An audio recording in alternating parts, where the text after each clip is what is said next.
this. So you get a sense of me as well.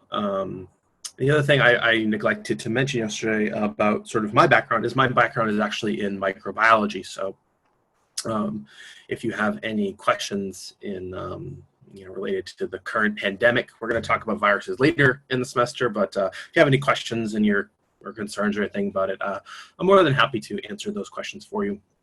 Just because I know there's a lot of sort of misinformation out there, and so I got my doctorate in. So I'd like to think I'm a reliable source on the matter. So, all right. So today we are going to cover one of my least favorite topics, and that is chemistry. Let me share my screen. And I'm not a big fan of chemistry. It's like physics. It's a little too abstract for my taste. But yeah,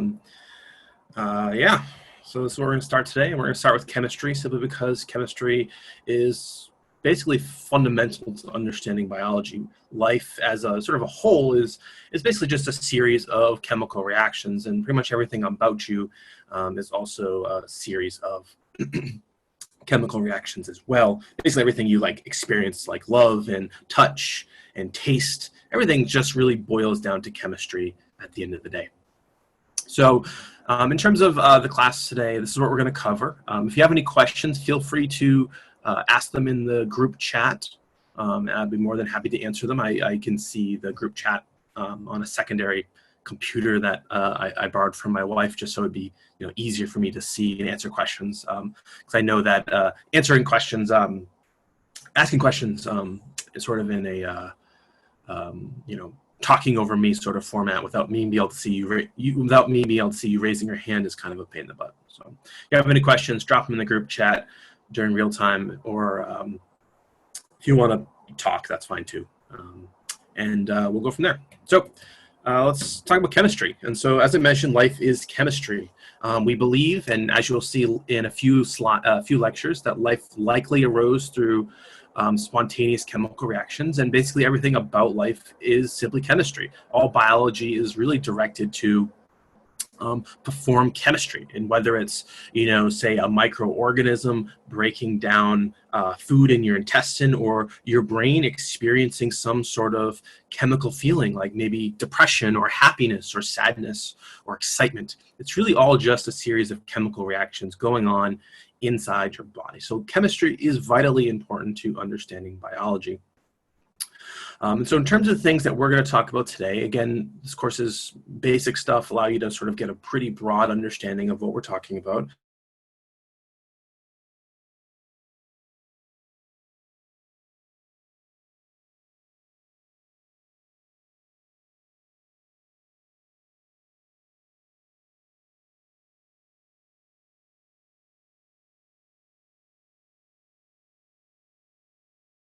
Is absolutely vital to everything about every living organism on the planet. So it's really important to understand water.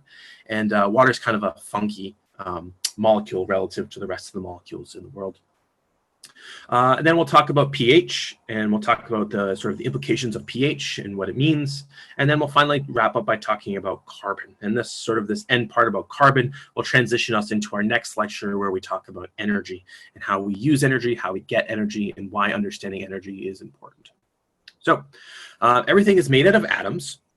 So I'm sure you all have heard of atoms at some point during your life, whether it's in, say high school biology or chemistry, or whether you've heard it in popular culture like a movie or a TV show. But everything is made out of atoms.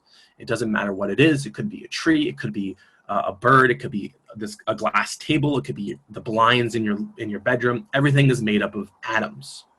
And all an atom really is a bit of matter that cannot physically be subdivided any further without losing its essential properties. And if you take a bunch of atoms that all have the same essential properties and you lump them together, you get what's called an element. And an element could be something as simple as carbon, which is what we are all made of, or something much more complex like gold or copper.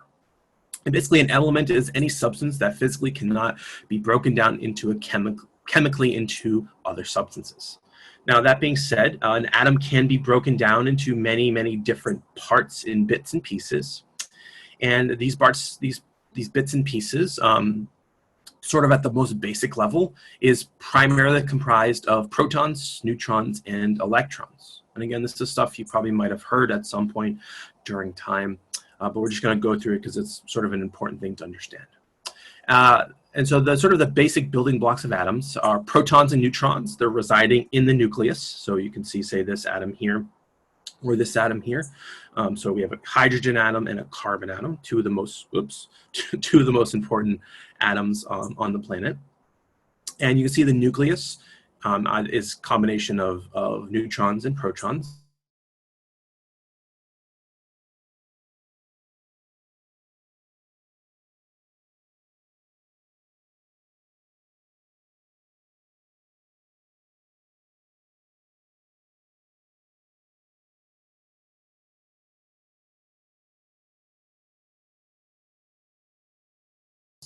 And these, I keep cutting in and out. Okay.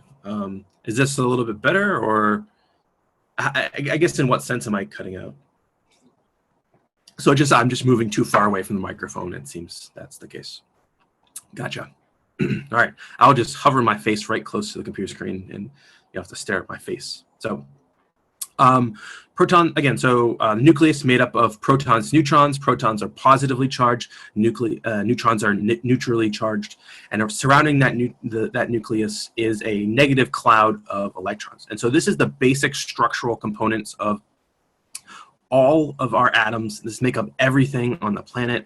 Gold, glass, no matter what, everything is made up of this same very basic and very simple structure. And atoms are sort of this interesting sort of size experiment. So we can think about how small atoms are, and they are teeny, teeny, tiny. Even with the best microscopes we have on the planet, you physically cannot see an atom. They are that tiny.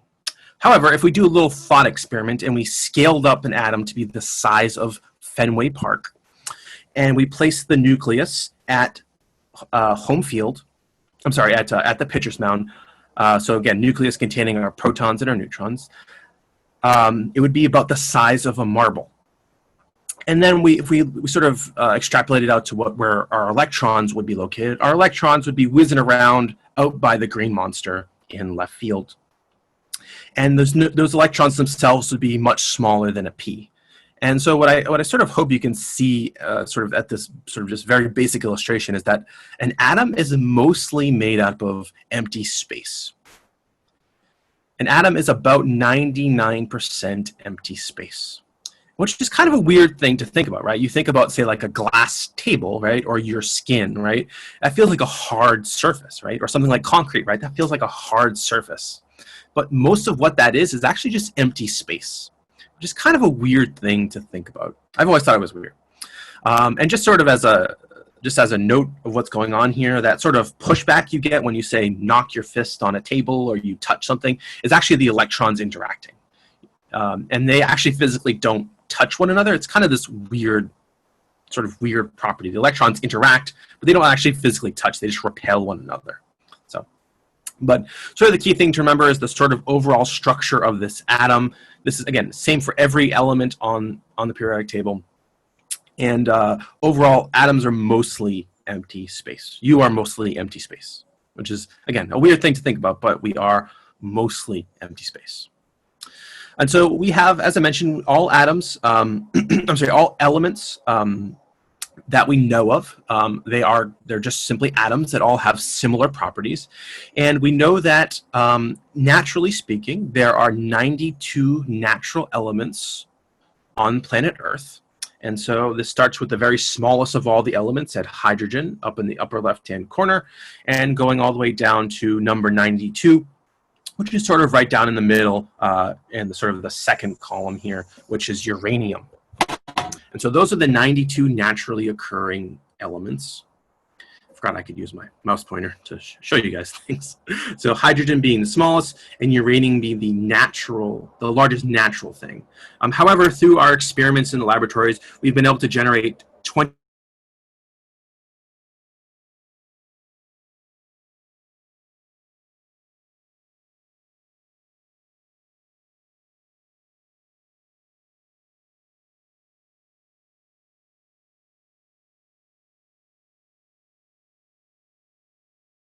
How am I? Can you at least hear the? I'm literally right by my router.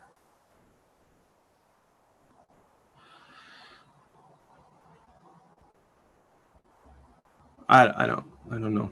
I'm sitting right by my router. Like, I tested it this morning. I don't know what's quite going on. Well, I mean, the good thing is that everything cuts out. Okay. I mean, the good thing is that the sort of the lectures are recorded, and that's not affected by internet or anything like that. But yeah, I'll have to fiddle around with my router after this, because it was working fine this morning. But anyways. Okay, so again, naturally, again, so there are 92 natural elements on planet Earth and 26 synthetic ones, and they're organized into what we call the periodic table.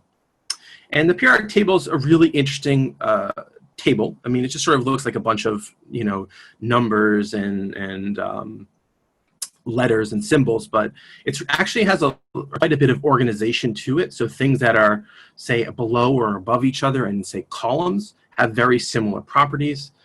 So like, for instance, hydrogen and lithium have very similar properties. And as you go across, you change properties from atoms. So say as I go from aluminum to chlorine here, I change the properties of the atom in a very specific and very predictable way. So it's sort of an interesting table.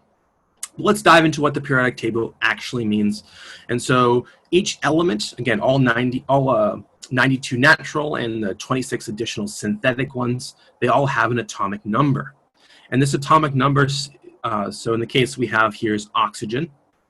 The atomic number simply refers to the numbers of protons found in the atom's nucleus. And remember, our protons are positively charged. And the number of protons is actually balanced by the number of electrons. So if you have 8 protons, you have 8 electrons orbiting those protons. So we have the atomic number, again, being the number of protons. Then we have the element symbol, which is simply an abbreviation of the element's name. And then we have the element's name itself. So oxygen is just an O. And then finally, we have what's called the atomic mass. And the atomic mass is the average mass of an element's isotopes weighted by their abundance. And really all this means is if I take a set number of our atoms, so say if I take 1,000 oxygen atoms, this is that given weight. That's really all an atomic mass refers to. If I take a standard amount of atoms, how much does it weigh? And as you sort of increase the atomic number, you so increase the atomic mass of your elements. And so I sort of mentioned this sort of concept of an isotope, and isotopes are sort of a special type of atoms. Thus far, we've mentioned that there's say oxygen has 8 protons and 8 electrons. There are what we call isotopes. And isotopes are essentially sort of these oddballs. They have the same number of protons and neutrons as, say, a regular atom. So in this case, we have carbon. However, they are missing or they have extra neutrons inside their nucleus. And so this is something you might have heard, specifically in popular culture. You hear, and I'll give you a couple of examples of this in a second. But we think about carbon. It naturally has 6 protons and 6 neutrons, and its normal atomic mass is 12. However, you can have isotopes of carbon, such as carbon-13 and carbon-14, that have extra neutrons. So you notice carbon-13 has 7 neutrons and carbon-14 has 8 neutrons, giving them slightly heavier atomic masses. And you might think yourself, okay, isotopes, who cares? And you might be right to think that. They are relatively rare. They're less than, say 0.5% of any given element on the planet. But they actually have some pretty interesting uses. And so we can use these isotopes that occur naturally in the environment, and we can use them to do things like, say, date fossils. We can use them to trace atoms through ecosystem, and we can actually use them in our own medicine. In addition, isotopes can also be deadly. So we think of something like nuclear fallout. You produce all sorts of nasty sort of isotopes when you drop, say, a nuclear bomb, and those can actually physically be deadly.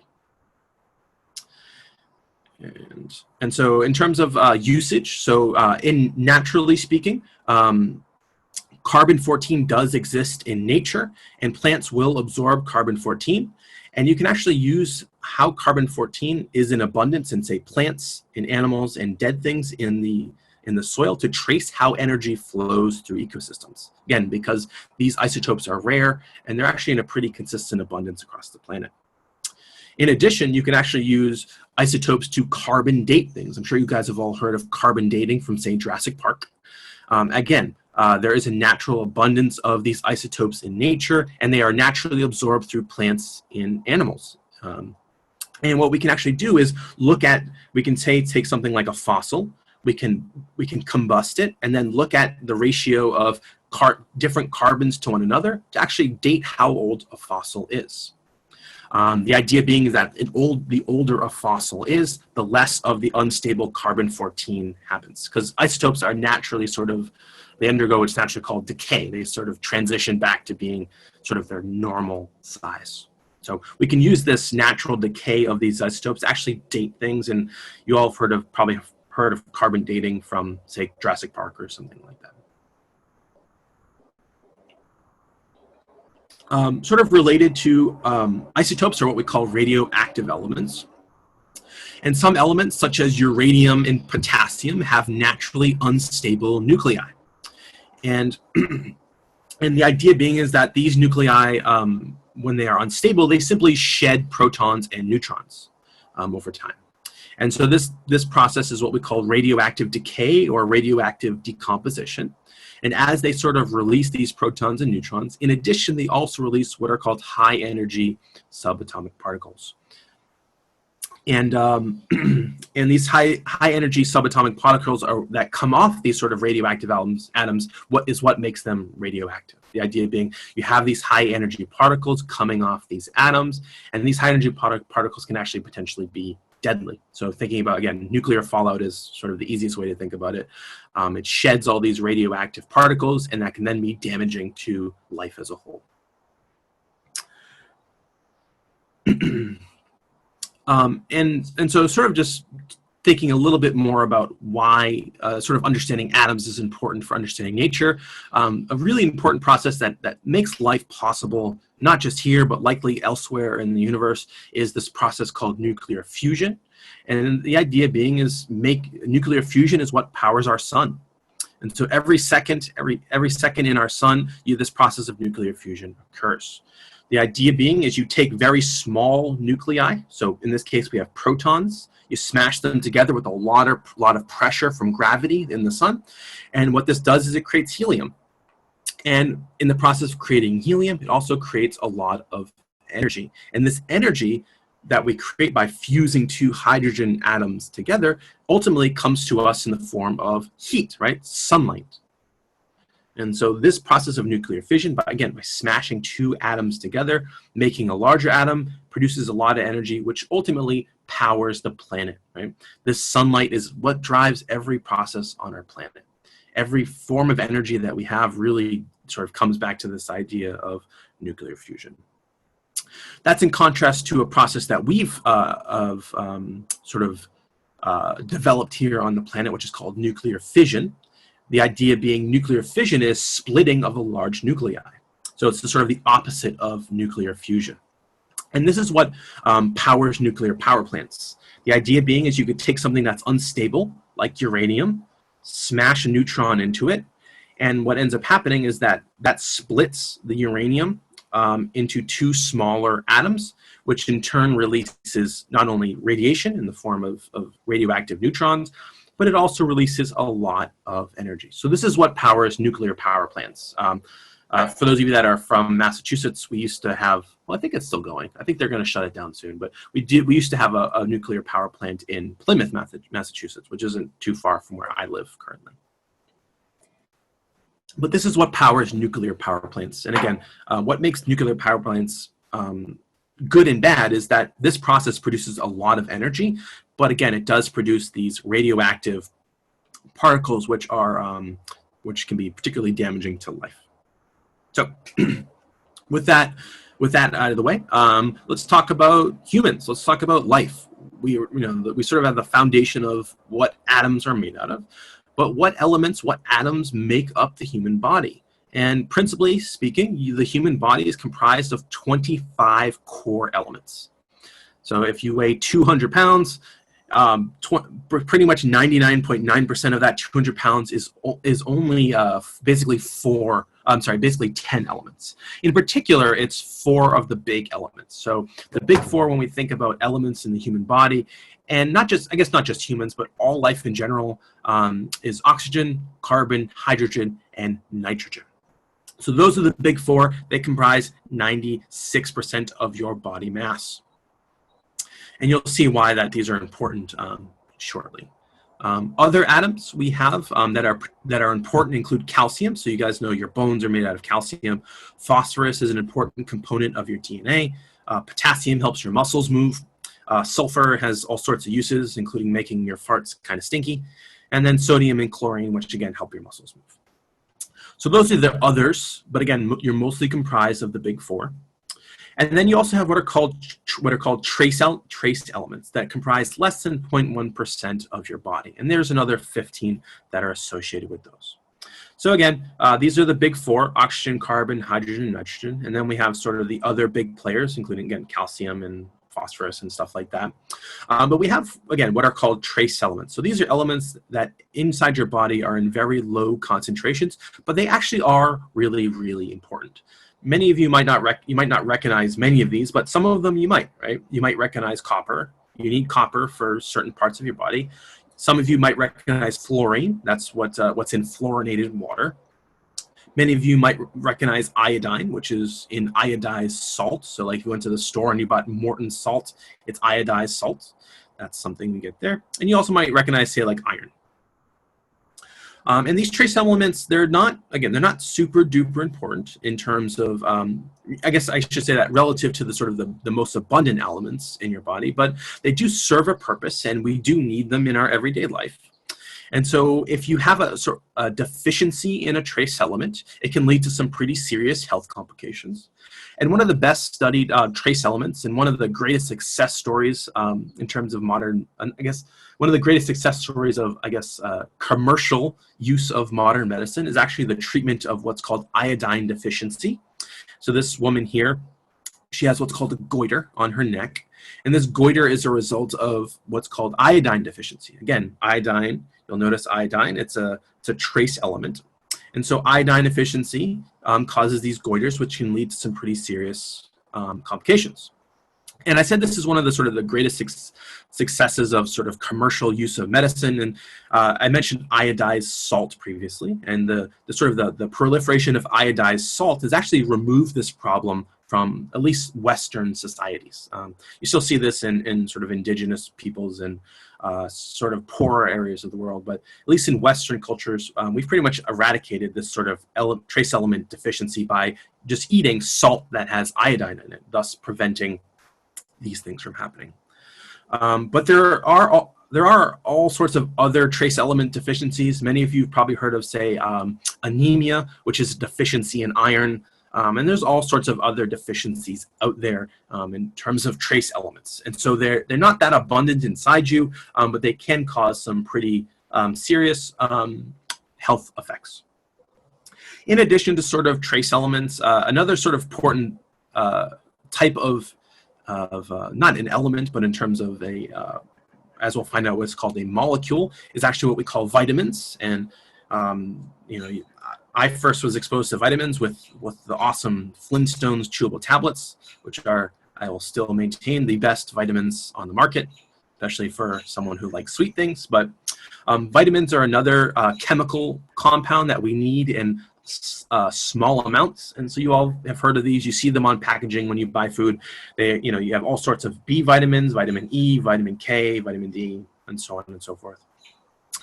And these are vitamins that like trace elements, we require in very small amounts, but they are very, very important to the functioning of your body. And so you can have what's called a vitamin deficiency, and there's numerous diseases and disorders that are associated with deficiencies in these vitamins. And so one of the sort of the earliest recognized deficiencies in vitamins is actually a deficiency in vitamin C, which is actually what causes scurvy. So for those of you who've ever heard, say like, anything with pirates, they call someone like, oh, you got scurvy. That's because pirates were really commonly experienced vitamin C deficiencies while they were out at sea, so they would get scurvy.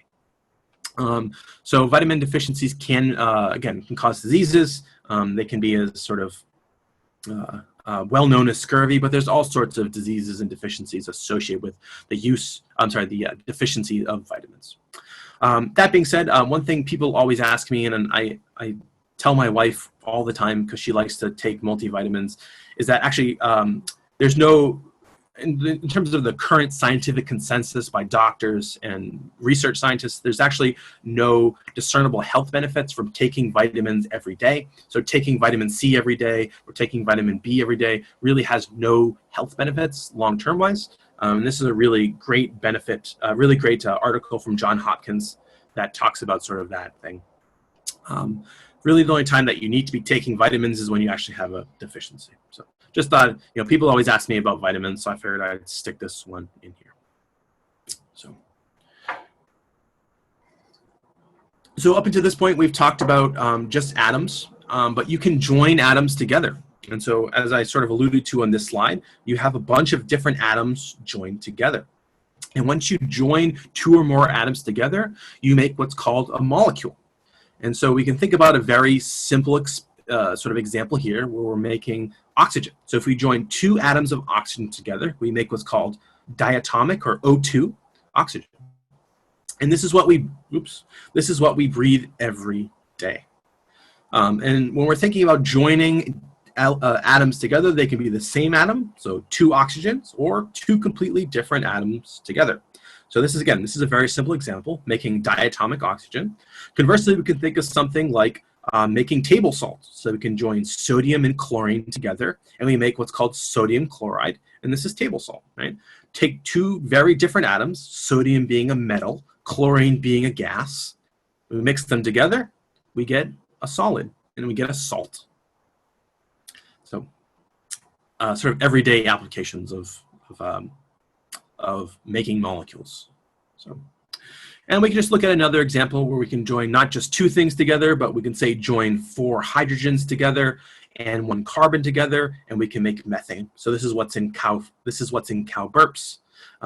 is what's a greenhouse gas. This is also what natural gas is. It's methane. So this is what a molecule is. You join 1 or more atoms together to make a molecule. And this is all done by bonding. And every molecule is made by joining of 2 or more atoms together through one of these bonding processes. And there are 4 major types of bonding that we see naturally. We have covalent bonds, ionic bonds, hydrogen bonds, and van der Waals bonds. And so we're going to talk about all 4 of those briefly. And so as we've mentioned, electrons orbit the nucleus. They're negatively charged. And when we're thinking about bonding, the only part of an atom that we really care about when we're thinking about bonding 2 atoms together is the electrons. Electrons are the only thing that are involved in bonding any atom to one another. Just as a reminder, these electrons orbit the nucleus in essentially like a cloud. One of the sort of things that's kind of funky to think about with electrons is they orbit in what are called shells. And these shells have different distances from the nucleus. And so let me just show you what I mean by that. The idea being is if we have the nucleus here, we can have electrons orbiting around this nucleus in distinct shells. And what's sort of the interesting thing is that these shells can only hold so many electrons. So this first shell can only hold 2 electrons. This one can hold 8, and every other additional shell that you add after this one can only hold 8. But they're always a very sort of a precise distance. A precise distance away from the nucleus. So the first shell is always an exact distance away from the nucleus, and the second shell is always an exact distance away from the nucleus. They're always orbiting around this nucleus as a whole. But the interesting thing is, as electrons, as you move out from the nucleus, as you move away, the electrons gain more and more energy, simply because to tie them to the nucleus, they need to be spinning faster. And the faster you spin, the more energy you have. So the idea being is, when we're trying to chemically bond something together, we need to physically share electrons from the outermost shell of any given atom. So if we're going to bond two oxygens together, we need to share electrons from the shells of these two oxygens together. And just sort of as a note about electrons, the behavior of any element is determined by the distribution of electrons in its shells. So electrons, so atoms that have electrons in similar shells behave very similarly. And the periodic table is actually kind of interesting. I mentioned before it has some organization to it. The periodic table is actually organized to reflect the distribution of electrons. And what I mean by this is, as we go from top to bottom on this periodic table, we add more and more shells of electrons.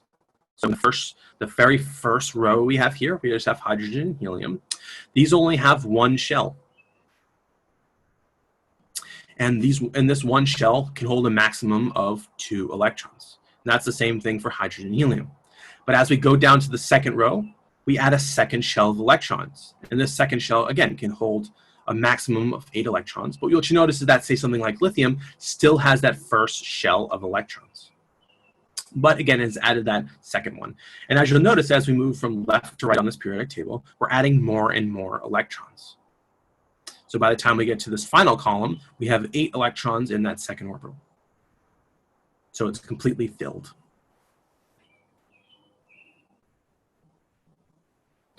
Sort of one of the intrinsic properties of elements is that every element, its dream is to simply fill its outermost shell. And this dictates how it's going to bond to other elements. And so the idea being is, if I have 2 hydrogen atoms, they want to be like helium. They want to have that shell completely full. So what will end up happening is that 2 hydrogen atoms will come together, share their electrons, and they will both have full electron shells. And I'll get into what that means in just a moment.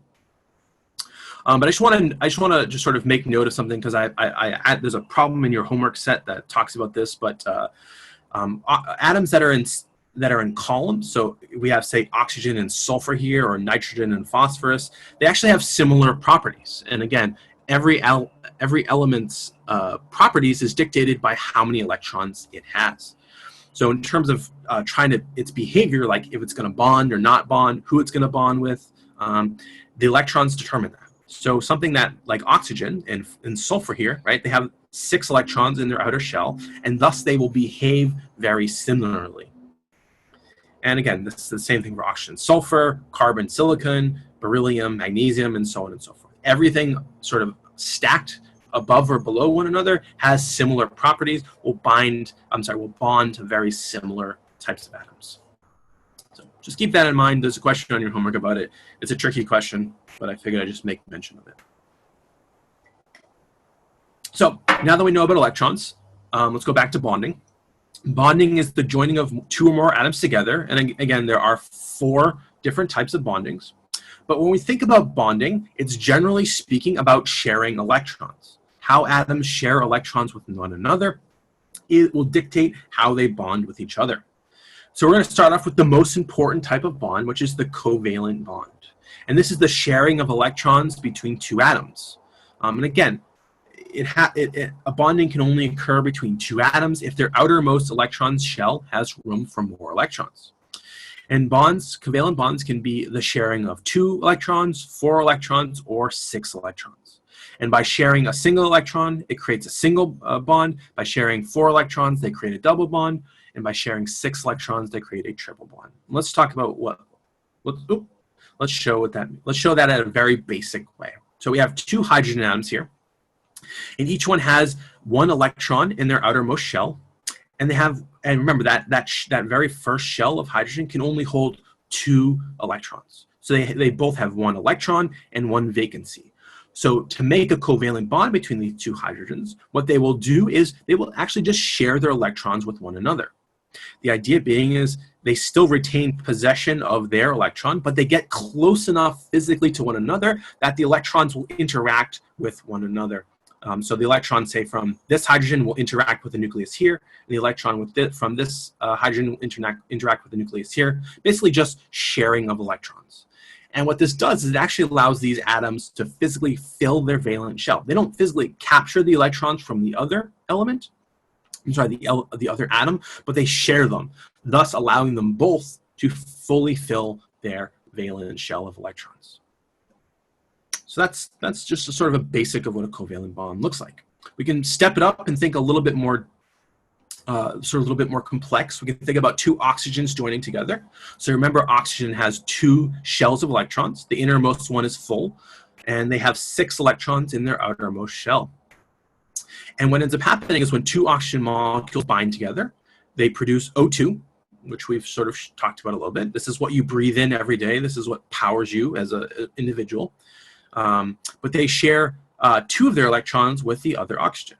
And again, they're sharing. It's not a part. It's sort of a partial sharing. Like they're spending a little bit of time over here and a little bit of time over here, thus allowing both of them to fill their shells. And so what you'll notice is, again, it's a sharing of 4 electrons, which creates a double bond between these 2 oxygens. And then finally, we can look at something like methane. Again, we have carbon, has its inner shell filled. It has 4 electrons in its outermost shell, and it's sharing that with those 4 electrons with 4 hydrogen atoms. But again, this is covalent bonds, sharing equally of electrons between 1 or more atoms. This is very important. Pretty much everything that is of biological meaning, your DNA, your proteins, the foods you eat, everything is sort of bound together by covalent bonds. This is by far the most common type of bond and the most biologically important type of bond on the planet. But again, it all comes down to how many vacancies there are in that electron shell between the 2 or more atoms. If they don't have enough vacancies, they're not going to covalently bond with one another. Next up, we have ionic bonds, and this is when we have 2 oppositely charged ions that attract one another. An ion is simply something that carries a positive or negative charge. And once these positively and negatively charged things come together, something that and form an ionic bond, they ultimately become neutrally charged. So let's go through an example of how this works, and we'll go back to table salt. So we have sodium here, which you'll notice has it's in its 3rd shell here. It has just 1 electron. And remember, the desire for every atom is to fill its outermost electron shell. So if you're something like a sodium and you only have 1 electron in your outermost shell, you're more likely to give it up. Whereas in contrast to chlorine, which has 7 electrons in its outer shell, it's more likely to take an electron in. It's going to actually be what's called electron hungry. And so what ends up happening is sodium will most commonly shed its electrons, and chlorine will most likely pick up those electrons. And by shedding an electron, sodium becomes charged. By taking in an extra electron, chlorine becomes negatively charged. And this opposite's attracting, right? This positively charged sodium attracting this negatively charged chlorine forms an ionic bond. So anytime you think of something positive binding to something negative, this is what we call an ionic bond. Less common than covalent bonds, but table salt is super duper important. You know, too much table salt is bad, but not enough table salt is equally as bad. So something that's really important to life, but again, not as important as covalent bonds and far less common than covalent bonds. And one of the sort of interesting things that ionic bonds can do is, again, the chlorine becomes negatively charged and the sodium becomes positively charged. When you have this sort of dichotomy, you can actually form what are called crystals. And so I'm sure you all have looked at table salt at some point in your life, and you'll see that table salt is crystals, right? Just small crystals. Sometimes they're big and you grind them up, but they're still crystals, right? They're square-ish shaped crystals. And this square-shaped crystals comes from all these ionic bonds forming. And you have this sort of mesh network forming these crystals. And again, all because of these ionic bonding between the negatively charged chlorine and the positively charged sodium. And so, again, as I mentioned, some atoms are more likely than others to want to give up their electrons. Others are more likely to take them up. However, once an atom sheds or gains a electron, it becomes a cation if it becomes positively charged, and it becomes an anion if it's negatively charged. Those are just some technical terms I just wanted to throw at you because you see them pretty commonly on like packaging. You'll see like cathode or anode. Cathode being positively charged, anode being negatively charged. Just again, making sure to always bring it back to your everyday life here. So as I mentioned, the some atoms are very they want to shed their electrons again to make sure that their outermost shell is filled. Others want to gain electrons. And because they're almost close to being filled. So again, we used the case of fluorine here. We have fluorine here. I'm sorry, my bad. Chlorine here, right? It's got 7 electrons in its outermost shell. It needs 8 to be happy. Sodium, again, has 1 electron in its outermost shell. It needs 8 to be happy. And you can think about something like magnesium. It has 2, or aluminum that has 3. Because they have such few electrons in their outermost shell, they're actually willing to sort of shed those electrons to become positively charged. And so they are what we call willing electron donors. Conversely, we have, again, something like chlorine, which has 7 electrons in its outermost orbital, or fluorine that has 7 electrons in its outermost orbital. It's very close to being filled. So it wants to get electrons, right? It really wants to grab electrons from nature. So it becomes what we call electron hungry. And it's sort of interesting thing about the periodic table. As you move from left to right, the elements become more and more electron hungry. And so anything that's over here really wants to get to steal electrons from something. Something over here really wants to shed electrons. Again, because all an atom really cares about doing is filling that outer shell. And the technical term for this hungriness of electron is what we call electronegativity. So as you move from left to right, you become more and more electronegative. Now, this left to right movement of being electron hungry stops here. So once you reach the second to last column, you are the most electronegative you can be, because this final column is what we call noble gases. And noble gases, as you'll notice, have their outermost shell completely filled, which means they are not electron hungry. They're happy. They are satisfied. And so they're not actually going to interact with very much things at all. Simply because to interact with other atoms, you need to have free electrons, and they have no free electrons. The other thing I want to point out about sort of electronegativity and how hungry you are, there is this left to right movement. So as you go from lithium to fluorine, you get more electron hungry. But as you go from north to south here, so as you go from fluorine to chlorine to all the other different gases down here, you get more and more electronegative as well. So the bigger you are, typically the more electronegative you are as well. So, as I said, the periodic table is organized into sort of lots and lots of different ways. And there's many, many more ways we're not going to talk about, but just to know there's a really sort of intricate organization to the table itself. So next up is hydrogen bonding. And this is bonds between partial positive and partial negative atoms. And this is kind of a weird one to think about, but it is really important to life. The idea being is we can take a very simple example as water, so H2O, so an oxygen covalently bonded to 2 hydrogens. Now, if we hop back over to the periodic table here, you'll notice that oxygen is here. I've labeled it as electron hungry, meaning it wants, its shell is almost full, and it wants to take as much electrons as it can. And so what ends up happening when it binds to hydrogen, it unequally shares the electrons. So just to, again, to hop back to the table, hydrogen only has 1 electron in its outer shell. Oxygen needs 2 to fill its outermost shell. So what ends up happening in water, and this happens in many types, but water, it's the most important, is that oxygen actually essentially unevenly shares electrons with the 2 hydrogens. So if you think about sort of, if you think about sort of 3D space, the electrons that normally belong to hydrogen actually spend more time near the oxygen. As sort of a general rule, the electrons generally spend more time with the oxygen than they do with the hydrogens. What this does is creates what are called partial positive and partial negative charges. So what ends up happening, because the oxygen is so electron hungry, it's hogging all those electrons, making it slightly negatively charged, and making the hydrogen atoms slightly positively charged. And this might not seem like a big deal, but as we'll see later in the lecture, this creates some really important properties of water. And so I can't speak these words. These partial positive and negative charges allow this interaction to form between the oxygen and the hydrogens. Again, remember, the oxygen is partially negatively charged. The hydrogen is partially positively charged. And so they create this interaction. And this interaction between a partially positive and a partially negatively charged is what we call a hydrogen bond.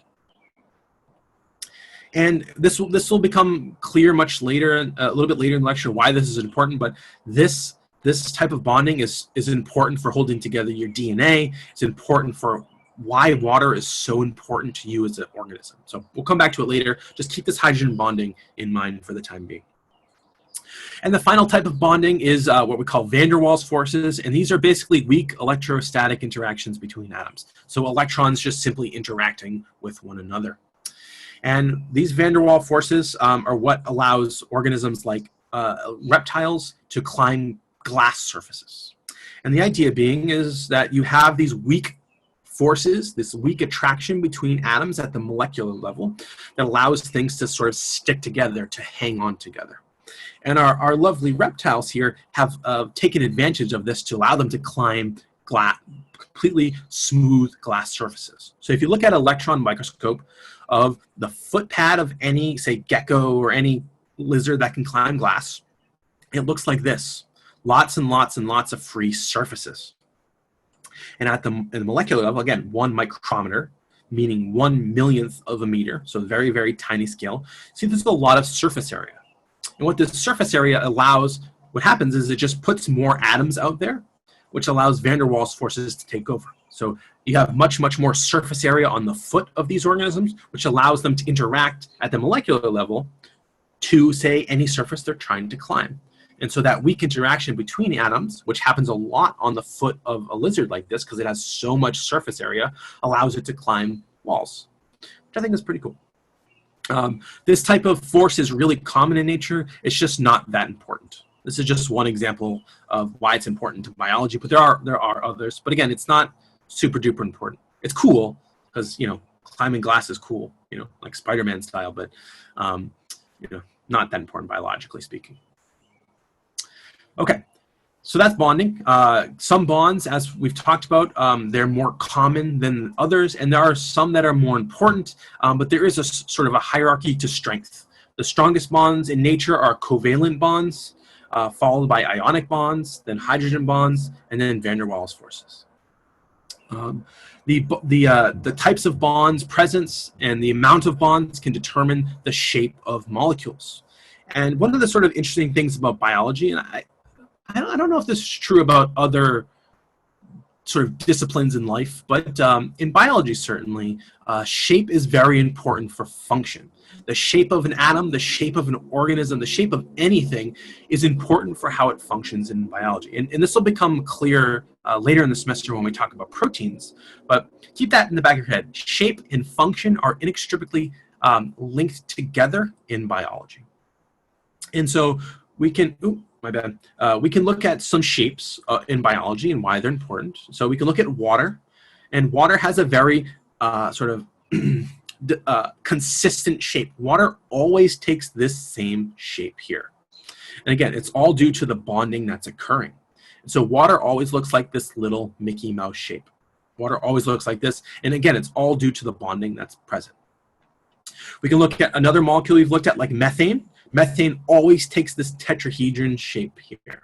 Always takes it. And again, this dictates how these two molecules function. But thinking about a real-world example of this, we can look at a much more complex molecule than we've been looking at.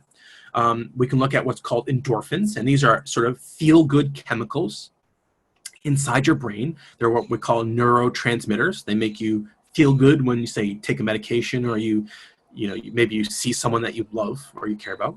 Right? That's their natural shape. And then we can contrast to something like morphine. Morphine being a pretty awesome drug, right? Great at getting rid of pain, right? But what you'll notice is that the shape here and the shape here are essentially identical. And so the way endorphins work is that you have receptors in your brain cells, and your endorphins will bind to those receptors in your brain cells, causing a chain of reactions inside of your brain cells that make you feel good. Morphine, because it has the same shape as, I shouldn't say the same shape, but a very similar shape to your natural endorphins, can actually physically bind to those endorphin receptors and make you feel good. It can elicit the same feel-good properties inside your body, inside your cells, as a natural endorphin. So again, shape and structure, again, super important. They're linked together, and the shape ultimately dictates the function of something. If morphine had a slightly different shape, it wouldn't work as a painkiller. It wouldn't make you feel good. But again, all tie back to bonding, which in turn relates to the structure of these molecules. And so we've talking about bonding, and when we're thinking about bonding, and we've been talking about chemistry, we sort of say like chemistry is super important to life. But ultimately, when we're thinking about chemistry, we're thinking about how life works, and it really all boils down to what we call a chemical reaction. And a chemical reaction is really just how we break and reform bonds in nature, inside of our cells, in the soil, right? That's all chemical reactions are. It's breaking and reforming of bonds. This is really all life is doing. Inside your cells every second, in the soil, out in my backyard, inside my dog's tummy. It's all about breaking and reforming chemical bonds. That's really all life kind of does. And so we can think about a really important example of this. So we take something like glucose, which is a sugar. We combine it with oxygen, and what comes out the back end of this chemical reaction of reacting glucose and oxygen together, we get carbon dioxide, water, and energy. And this process here of converting glucose to CO2, water, and energy, this is what we call respiration. We're going to talk about this next class, but this process happens in your cells every second of every day. This very simple chemical reaction, we're breaking bonds in the glucose and the oxygen and reforming them in different forms and making energy in the process. This is what powers your cells every day. This is what's allowing me to talk to you guys for the past 53 minutes straight. So this is really important. This is all a chemical reaction is, breaking and reforming of bonds to make new things, and you sometimes get energy out the back end. And again, we're going to talk more about chemical reactions next class when we talk about energy. But that's basically all chemical reactions are, breaking and reforming of bonds, and sometimes you produce energy. So that's sort of the basic chemistry, and we're going to talk about the chemistry of a very specific molecule now, and this is going to be water. And water is super duper important. So I don't know if any of you sort of pay attention to what NASA talks about. Every now and then they talk about finding water on other planets and how that's such a big deal to NASA and how it's such a big deal to people that study potential life on other planets. But it's such a big deal because water is the most important molecule on the planet. Your body is comprised of about 70% water, and without water, life physically can't exist. So when NASA finds water on another planet, they get super excited because they know with water, there can potentially be life. And water is, again, the most important. Yes, so to answer the question from Peng here, your oxygen levels do become lower after you consume a lot of glucose. So just to hop back to the slide, as you consume more glucose, you consume oxygen inside your body, and you breathe out CO2. Now, you replace that oxygen every time you breathe in. So you technically get lower, but you replenish it every time you breathe. So, that clear your question up, Peng? Yep. Yeah, so like if you say exercise a lot, right? So say you're running really hard, not something I would do, but pretend you're at the gym, you're lifting a lot of weight, so you're running really fast. You start to get tired, your muscles start to become fatigued. That's because you're running out of oxygen inside of your body. So we're going to talk about that later in the semester too, but I figured I foreshadow that now. So, but back to water. Water is, again, the most important thing. Everything we know in life is all about water. It is the biological medium. You're basically a giant bag of water walking on land. The very first life we know likely originated in the ocean, and life really has never gotten away from water, even when you're on land. So let's just sort of look at water again. So remember, oxygen is bound to two hydrogens, and it creates this Mickey Mouse shape. It's pretty consistent. There's a specific angle of like 180 something degrees here that it always takes, just as a note. And remember, oxygen does create this partial negative charge and a possible positive charge down here. Again, because oxygen is a jerk and it likes to hog the electrons. But this partial positive and partial negative charge gives water its really interesting properties. And so there are four unique properties of water that help life. There are many, many more, but the four sort of the easiest to understand are these four. So these four properties are cohesive behavior, the ability to moderate temperature, the capacity of water to expand upon freezing, and water being what we call a universal solvent. So let's dive into the cohesive behavior first. And so this cohesive behavior, or the sticking together of water, is basically a result of these hydrogen bonds. So the partial negative charge here sticking to the partial positive charge here.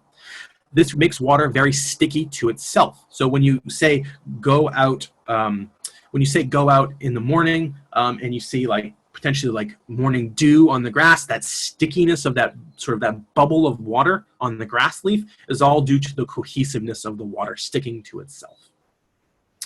And the cohesion of the water actually creates what we call surface tension. And there's all sorts of cool things you can do with surface tension, in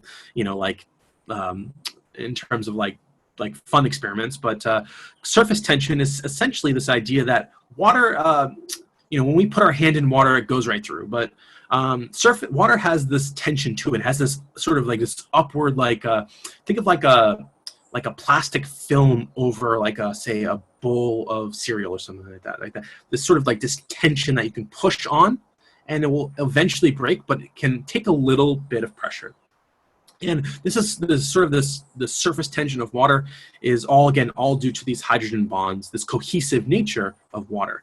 And it allows organisms, say like water striders, to actually physically stand on water and move on water and walk on water. Or you can think of something like, I forget the name of these lizards, but they can run on water. It's kind of wild. I recommend YouTubing like lizard running on water. They're crazy. They run fast. They run on water. It's cool. But again, all of this is due to the cohesion of water to one another, creating this surface tension. So you can see the legs of this insect here. They're sort of pushing on the water, but not quite going through.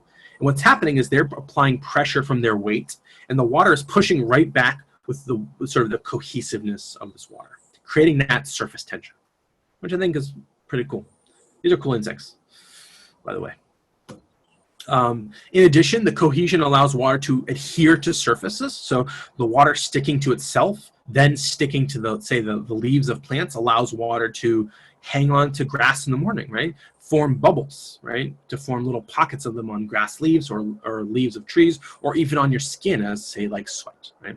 Allows water to be sticky to things.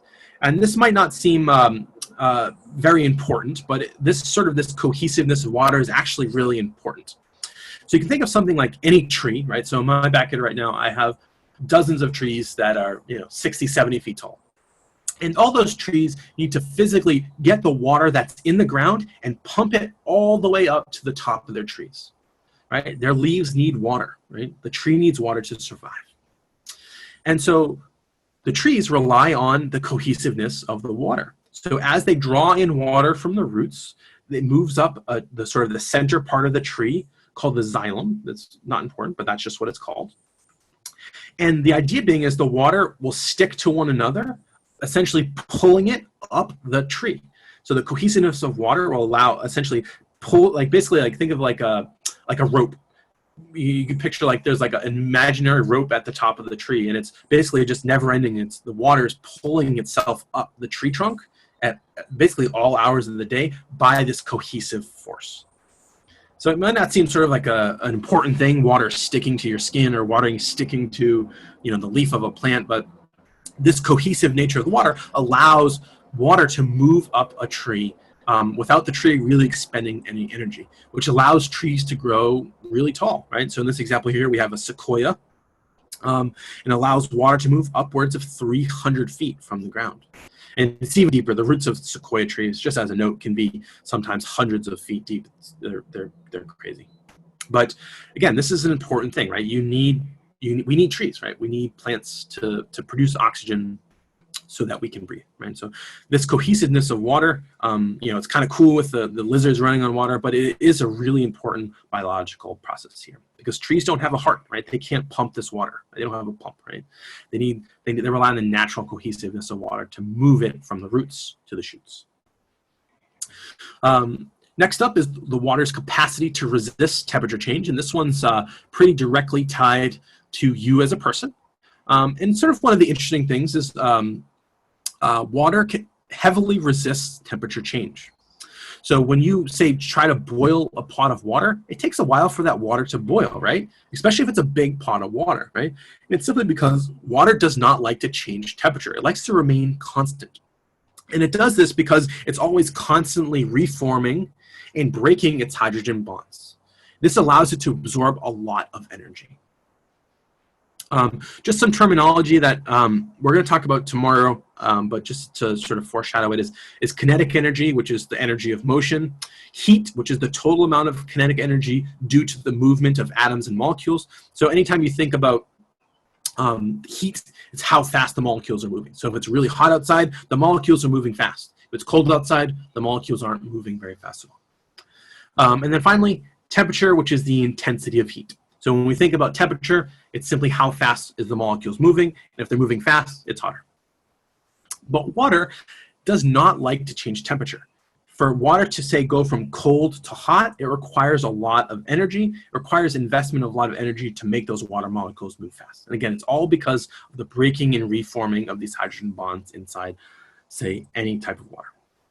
And this might not seem, like an important thing, but it really is. And so one of the sort of the very basic principles that we rely on every day is this concept of sweating. And so if you get hot, you sweat, right? Maybe not as much as Jordan Peele is doing here, but you sweat, right?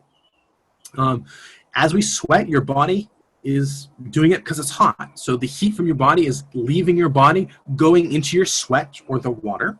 This puts a lot of energy into the water, causing the water to evaporate, and thus taking heat from your body. And by taking heat away from your body, it cools you. So that's I guess that's the basics of how sweating works. You sweat, it takes heat away from your body. When it evaporates, it cools you down. It's pretty sort of simple system. You use a lot of water to do it, but it's really, really effective simply because water can absorb so much energy.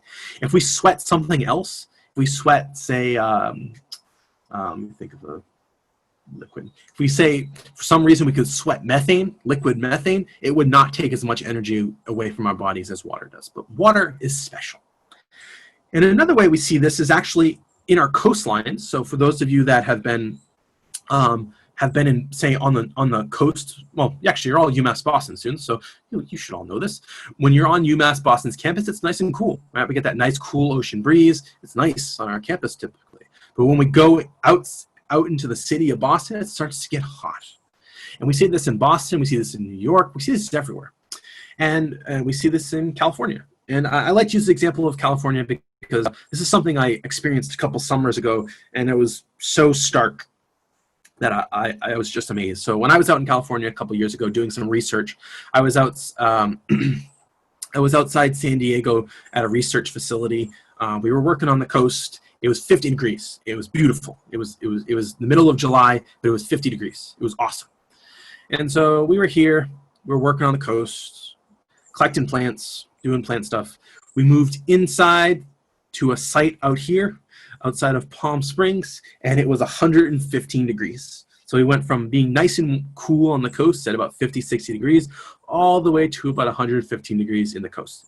And we basically moved about 15 to 20 miles. And it's sort of an amazing thing is that when you're by the coast, the water absorbs a lot of that heat. It keeps the coast cooler than it does the inside.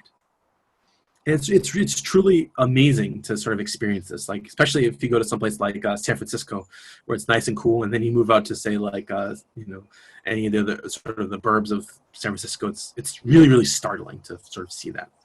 And again, all due to the water absorbing a lot of energy. And this sort of water absorbing a lot of energy might not seem like a sort of a big deal in terms of this, but this actually helps regulate climate. So the ocean absorbing a lot of excess energy from the biosphere is important for regulating climate, which is in turn important for regulating weather and stuff like that as well. So just a kind of cool thing that we see, water absorbing a lot of energy overall. Another important property of water is the fact that it expands upon freezing. And this is contrast to every other molecule on the planet. When most things freeze, so they go from a liquid to a solid phase, they contract, they get smaller. But water does the exact opposite. When water goes from liquid to solid, it essentially what it does is it locks in these hydrogen bonds that form between the partial positive and charge, the partial positive and negative charges here, and locks them into these hexagonal shapes. It creates a crystal. So I'm sure you've heard probably before that ice has a crystal structure. This is the crystal structure we're talking about. And by locking in this crystal shape, it causes water to expand. And water expanding might not seem like kind of a important thing, but like, think about when you put ice in your drink, right? You drop some ice cubes in your iced coffee or your water, and that ice floats, right? It floats. And that's important, right? So think about water, right? Think about like lakes and ponds here, right? It gets really cold here in Massachusetts. Oops.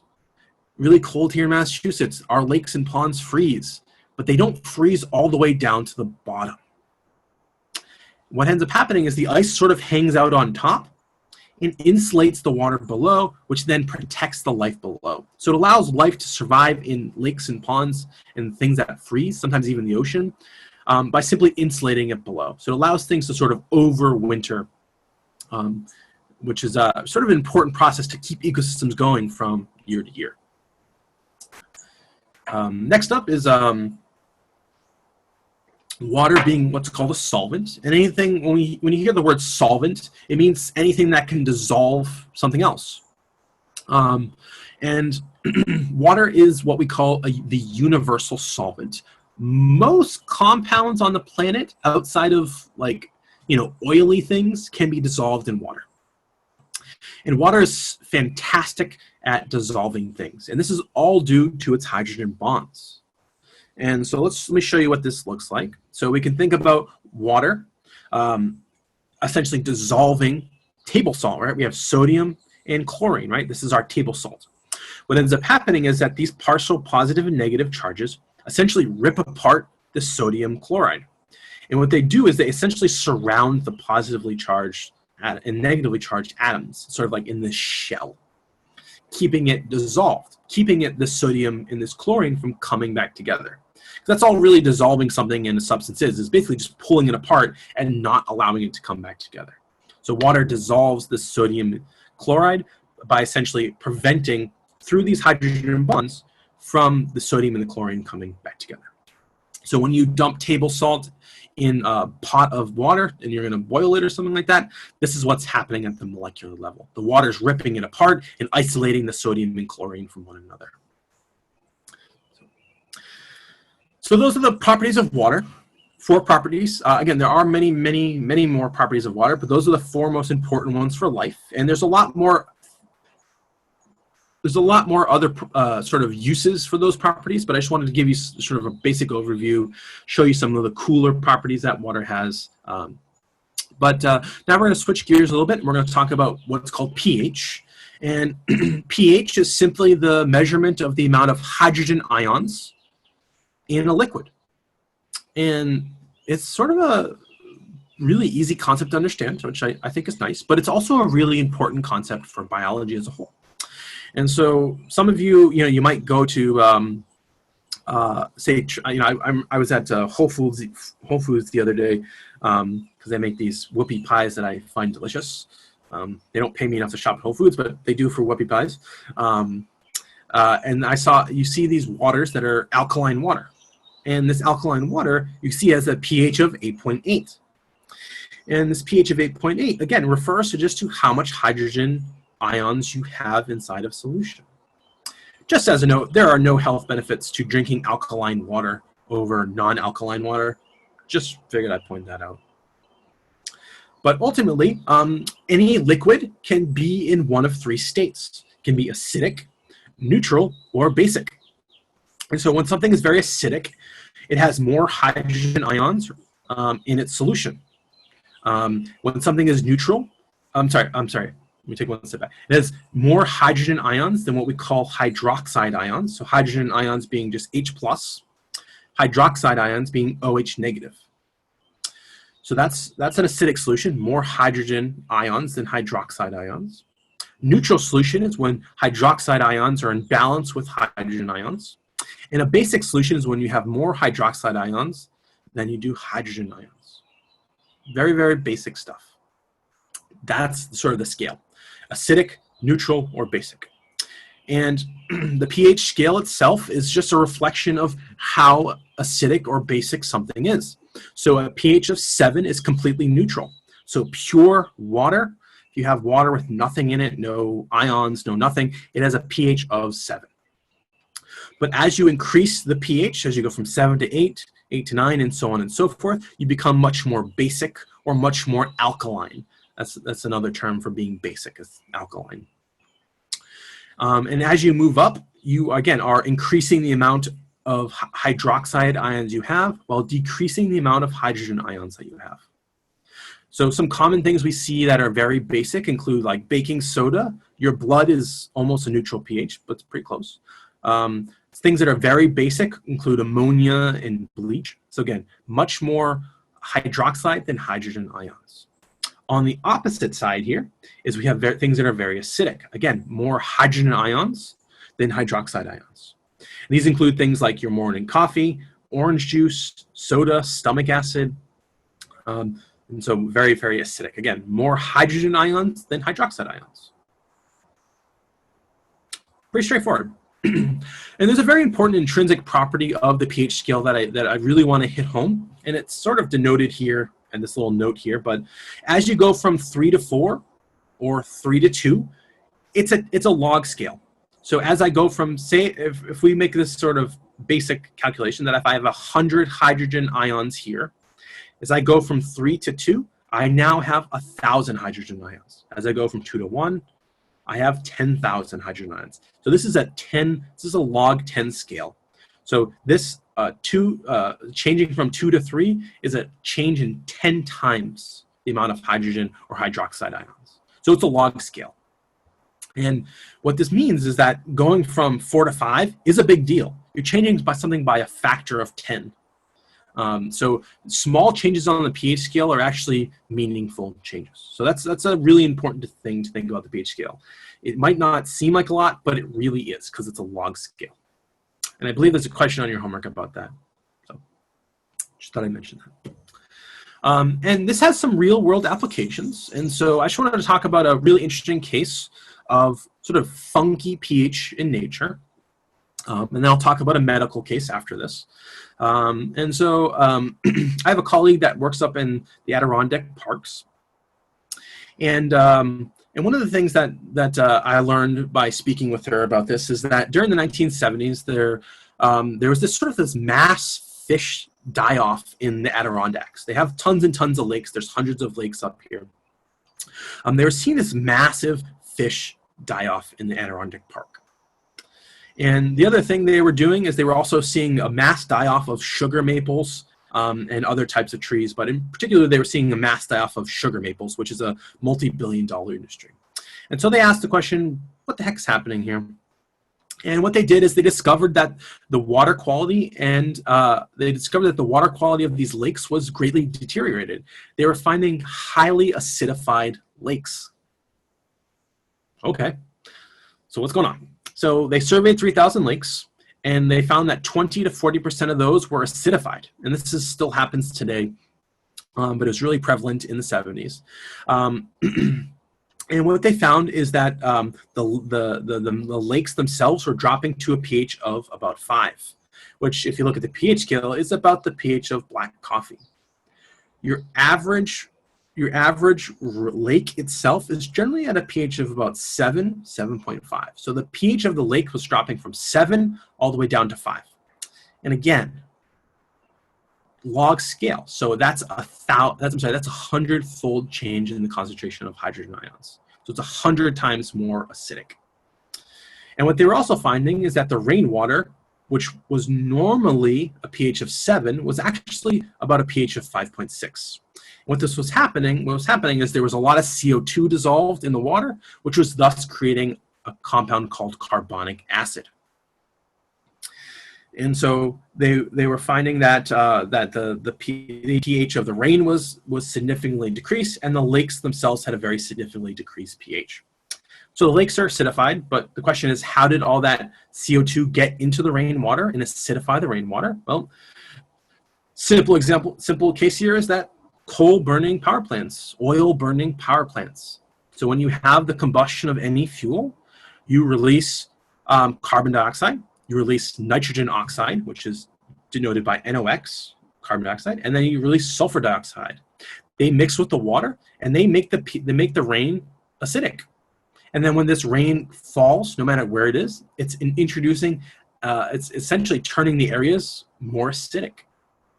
And one of the unfortunate things about gas and the combustion from fossil fuels is they can be carried for hundreds of miles until they're eventually carried down by snow, rain, dust, or sleet or hail. And sort of an unfortunate thing about the industrial area, but they were finding that for the Adirondacks, so this area where they're seeing this massive die-off of fish and trees, their source was the Midwest. Well, to answer the question, we can sort of say, like, hey, the Midwest is pretty industrial. It's pretty heavily reliant on the combustion of fossil fuels and coal. And so there's this really nice quote from the Adirondack Council about this sort of problem. And so they said, the worst of our problems began in the 70s when federal officials ordered coal-fired plants to clean up air quality in their home states. Midwest plants built very tall smokestacks that allowed winds to carry most of that pollution away, but a way turned out to be right here in the Adirondack Park. We are situated just downwind of the Ohio River Valley in the Great Lakes, where the largest number of coal-fired power plants are located. So air pollution and moisture reach here first. And so the idea being is the actions in one other state was creating acidic rain in a different state, which was causing this massive die-off in trees and fish, all due to changing the pH of these areas by a little bit. And I think this example is really a really powerful example to think about in terms of how pollution itself should be regulated. We're going to talk about climate change later in the semester. We're going to talk about conservation and biodiversity later, but this is sort of just a nice foreshadow about how, you know, we're all connected with one another. What happens in one state, even if it's 1,000 miles away, can directly impact the other. So how we handle waste, how we handle pollution, how we handle any environmental problem is actually more of a sort of a countrywide problem. It's not really a state-to-state problem as a whole. So just as a note. And so again, we're lowering the pH in this area. So we're seeing the trees dying off, but we're lowering the pH of these lakes and these rivers, and we're seeing these massive die-offs of fish. Well, it turns out this has some pretty deleterious side effects to the animals directly. So at a pH of 6.5, so not too different from the natural pH of the lakes, which is about 7, 7.5, we see reduced egg hatchability of all sorts of different fish. At pH of 5.5, which is, again, still higher than the pH of 5 that the lakes were, the fish species, including bass, walleye, and trout, were starting to die off. At a pH less than 5, pretty much nothing can survive. That pretty much kills everything off. And the idea being is that this low pH actually directly interferes with the physiology of these organisms. In addition, it also interacts with the soil in these lakes and liberates toxic chemicals such as aluminum and cadmium and mercury, directly causing toxic effects to these organisms. So that's the fish. Fish are just being directly killed off by this pH. But in addition, we're also seeing that the pH is directly impacting the biology of other organisms, including snails and clams and trout and other insects that directly feed these organisms. So pH can have a direct biological effect on organisms, like just straight out killing you, or it could kill off your food source. So if you say survive on snails and the pH of say the pond you're living in drops below 6, well, if your food source is gone, you die off too. So again, all this is very subtle changes in the pH. So that's the Adirondacks. A much more sort of globally important facet of pH is actually what we call ocean acidification. So as I mentioned, CO2 in the air can dissolve into water and create what's called carbonic acid, which is here. This is carbonic acid. It's HCO3. And carbonic acid is a weak acid. It's akin to, say, like vinegar. It's very mild acid. And what this does, by pumping more and more CO2 in the ocean, we acidify the ocean, again, very slightly. So again, going from, say, a pH of 8.3 to a pH of 8. And that subtle change in pH causes some pretty deleterious side effects, in particular, causing some pretty nasty die-offs of our corals. So for those of you that have followed what's happening in the Great Barrier Reef, this is what's happening in the Great Barrier Reef in Australia. A much more acidic ocean is causing the massive die-off of corals. So very real world implications of subtle changes in pH. And then finally, sort of just an important note, pH is important to your body. As I mentioned, your blood in your body has a pH of about 7.3, and it only varies by between 7.3 and 7.45. So your blood is very, very stable in terms of its pH. Due to various diseases, your pH can lower. It can also go higher. Very rarely goes higher, but it can go lower. If your pH in your blood changes by 0.15 points, you suffer from a condition called acidosis. If it drops to a pH of 7, you pretty much die instantly. And again, very subtle changes in pH. pH of 7.3 down to a pH of 7. So very, very subtle changes in your own blood's pH can cause some very serious side effects in your body. So again, the pH scale, very, very simple, but subtle changes can have some huge biological impacts. Again, it could directly kill you, it can kill fish, it can disrupt entire ecosystems, again, with subtle changes. It's really simple to understand, but again, a very powerful thing. So sort of to, well, we don't have that much time left, but sort of our last topic, and this will transition into the next class, is we're actually going to talk about organic chemistry. And when we think about organic, it's really not talking about, organic as in like organic fruits. Organic chemistry really is talking about carbon. So we can think about our lovely panda over here. This panda says he needs rest. He worked all day turning oxygen into carbon dioxide. And we're thinking about organic chemistry, we're thinking about carbon. Organic chemistry simply refers to the chemistry of carbon. And if you remember back to this lovely chart here, carbon is the second most abundant element in your body. We are carbon-based life forms. And carbon is important for so many things inside you. It forms structural components of your cells. It's the primary component of your DNA and proteins, and it is your food. Everything you eat, whether it's Chipotle, a salad, a protein shake, it's all pretty much carbon. So carbon is really important, and the chemistry of carbon is really important for understanding how life works. And again, so carbon is really important. It forms the structures of your cells, so what holds you together. One of the sort of the components of your cells that we'll see in a few classes from now is what are called phospholipids and proteins. These make up the outer layers of your cell, which basically hold your cells together. And what you'll notice is that these phospholipids are just chock full of carbon. So your basic structural component is carbon. In addition, there are also other structural carbons. These include cellulose. Many of you have probably heard of cellulose before. It is the most abundant molecule on the planet outside of water. Well, that's a lie. It is the most abundant biologically produced molecule on the planet. And it's just a big pile of carbon, and this is something that's structural. It gives plants their structure. It allows leaves to sort of take their shape as they do. In addition, we have chitin, which makes it just, again, another structural carbon-based molecule, it makes the hard exoskeletons of crabs, lobsters, insects, pretty much everything that's creepy crawly made up of chitin. And again, it also makes up your it makes up your DNA. So if you look at the structure of your DNA, and we're going to do a deeper dive into this later in the semester, but what you'll notice is every time you see one of these sort of like sticks here, it's a carbon molecule. So there's all sorts of carbon in your DNA. Lots of nitrogen and oxygen, but mostly carbon. So carbon is really, really important. And then finally, carbon is an important component of your proteins. And as you will learn in a few classes, is that proteins really do everything inside your cells. Any chemical reaction that happens, a lot of your structures in your cells, it's all done by proteins. And proteins are strictly made of carbon. So to understand chemistry of life, we need to understand carbon. So with that, we are going to end class for the day. Oops. There's only a few slides left for this, but I can't get through it in 4 minutes. So we are going to stop here for the day. And we'll pick up next class. We'll talk about carbohydrates. We'll talk about fats and energy, and then we'll transition directly to talking about how energy is created, what energy is, and all that fun stuff. So if you guys have any questions, I will stick around for a little bit. Please let me know. I'm more than happy to answer the questions.